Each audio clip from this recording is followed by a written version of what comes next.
রান্না বান্না নিয়ে চলে এলাম, অনেকটা দেরি হয়ে গেল, বাচ্চা কাচ্চা এসছে বাড়িতে, টাইম মতন কিছু পোস্ট করতে পারিনি। তা এই যে দেখো, সকালে রান্না হয়েছে মাছের ঝোল, এখন হচ্ছে এই যে মটন হচ্ছে, আরও তরকারি হয়েছে, এই যে হাঁড়ি ভর্তি ভাতে, এক হাঁড়ি ভাত নামলো। আর এই যে খাসির মাংস রান্না করছি দুপুরবেলায়, উনুনে রান্না করছি। সজনের ডাঁটা দিয়ে আলু দিয়ে মাছের ঝোল হয়েছে, কি সুন্দর হয়েছে তরকারিটা।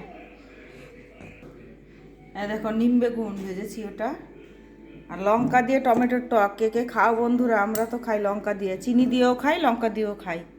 আর এই যে নিম বেগুন করেছি, এই হলো। আর একটুখানি শাক করেছিলাম এই যে। তা এই হলো আজকের আমার মেনু। কেমন হলো বন্ধুরা কমেন্ট করে জানিও।